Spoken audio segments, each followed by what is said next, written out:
Little Carl Sparkley. I just got back from Hawaii. I was there 2 weeks ago. I never got more BJ Penn questions in my life. That guy is a hero over there. Without care, yeah, I was out of touch. But it wasn't because I didn't know enough. I just knew too much. Does that make me crazy? Does that make me crazy? Arigato Wanaku Hilo Hawaii. The Prodigy! BJ Penn!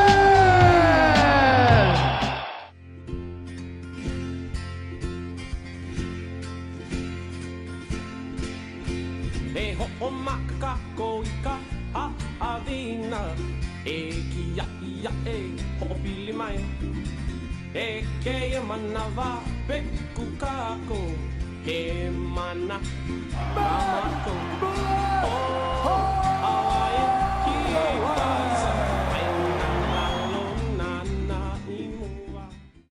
Aesthetically, Waianae, Hawaii is a paradise, but upon a closer look, it has a rough reputation and a serious culture of drug abuse. Max's mother was a first-hand victim of this culture, battling an addiction with meth herself. At age 11, Max's father would abandon his family, forcing Max to live with his grandparents.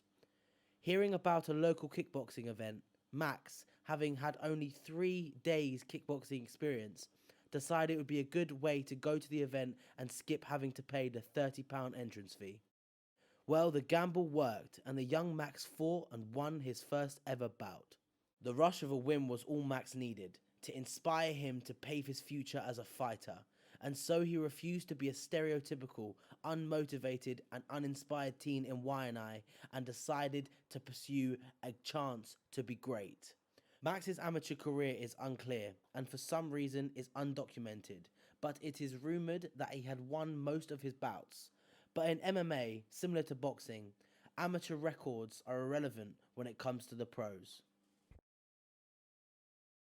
At 18 years of age, Max would turn into a professional MMA fighter, and this decision would be met with 2 straight wins, overcoming adversity and adjusting to each opponent. Max would go on to win the X1 featherweight title in just his 3rd professional fight. The fighter he defeated for the title was Haris Sarmiento, a fighter who had over 50 professional fights.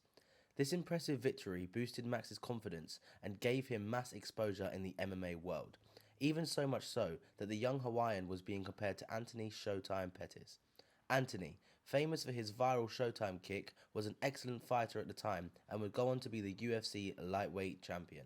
This was some comparison for Max, and this exposure and high praise is what, at the mere age of just 21, got him his first UFC call-up.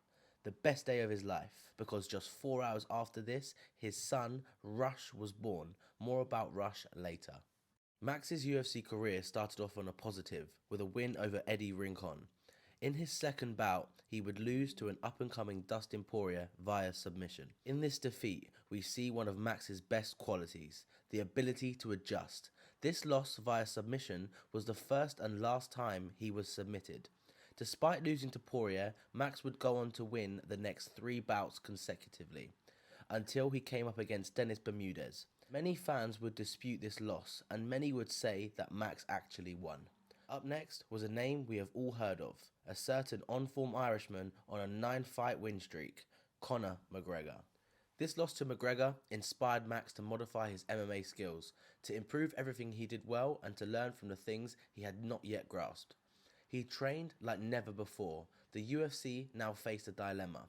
Max was now on a 2-fight losing streak, and so the UFC gave him one last chance against a newcomer in Will Chope. It really was win or bust for Max.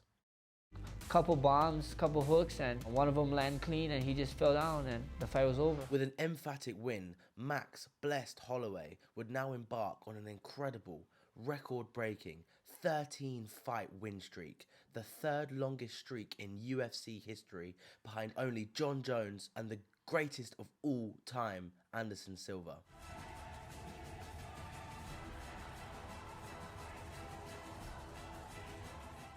On this record-breaking run, Max would have a war with Anthony Pettis, the same man he was being compared to just a few years ago. A great win and a monumentous win for Max Holloway. It's practically impossible to talk about Max and not mention his nickname Blessed. And what a perfect nickname it is, as it perfectly encapsulates everything about him. The Blessed Express with Max Holloway at the helm steamrolled through Jose Aldo. That'll do it! Max Holloway! Max Holloway is the undisputed UFC featherweight champion! Hawaii, stand up! Not once, but twice. Twice. That is the reason why, in my eyes, he is the greatest featherweight of all time. Rush, aka Mini Blessed, is Max's sidekick and is always in his father's corner.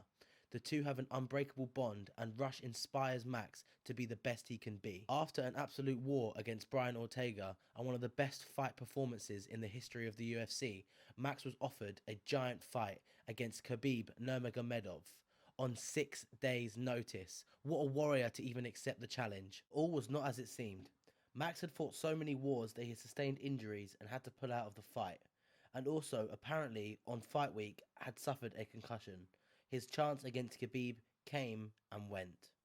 Max got his crack at the lightweight belt in 2019 in a rematch against Dustin Poirier.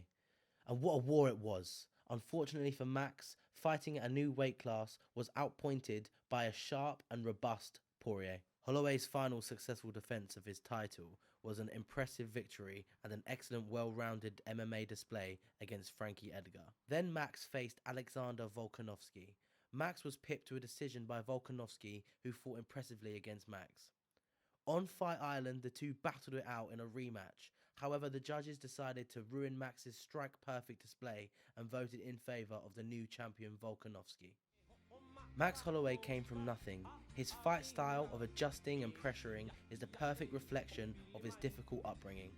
That decision to stand up and be counted is a decision that not only Max, but an entire generation of fight fans and Hawaiians will never forget. This is the tale of the true Hawaiian kickboxer, Max Blessed Holloway.